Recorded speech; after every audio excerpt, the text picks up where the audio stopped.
Well, actually ako, engineer ako, pero I was assigned in a different career. Nagkaroon ng change ng aking career to IT, ano. It all started with a hobby, then nakita yung potential ko, then naging IT focal person ako.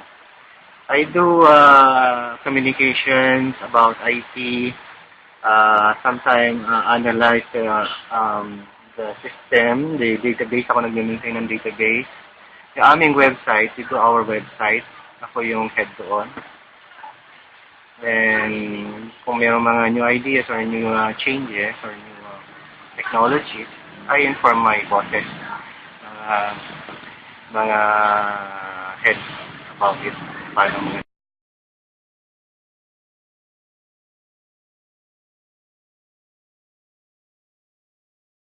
Well, it's really different kasi halos covered ko lahat from hardware to software, development ng website.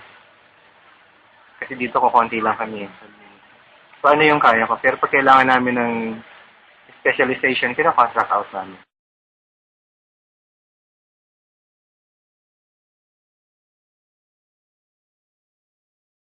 Actually, I had so many trainings kaya ako na-involved dito. Bago ako isinalang as IT focal person, naman ako sa maraming training. Sa government kasi, although graduate ako ng engineering, electrical engineering particularly, binigyan ako ng training sa National Computer Center sa UP. So, I attended several trainings sa website development, hardware, etc. Then, yun, doon na pumasok yung career ko.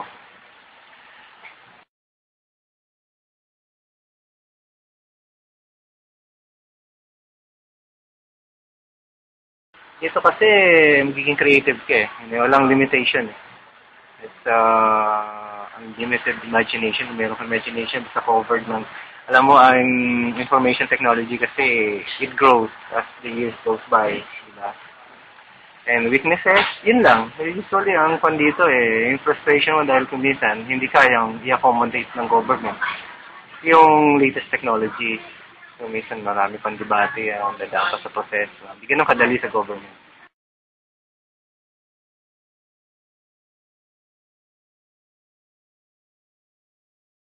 Well, oo naman. Kasi naman ako, nandito ako public service eh. Hindi naman for anything else. Pag pumasok ko sa gobyerno, laging isipin public service. So, pag nakapagbigay kayo ng serbisyo sa tao, fulfillment yan. Achievement yan. Magandito, system analyst. At saka web development and design. Yan ang mga, hindi man, mga programmer especially. Yan, hindi man yan, programmer. Kasi lagi namin hinahanap, programmer, web developer. Yan ang usual na hinahanap sa panahon ngayon. Other than that, siguro sa hardware. Kasi kailangan, pero kung sa dami-dami pag-uusapan, mas marami ang naghahanap ng programmer at saka web developer.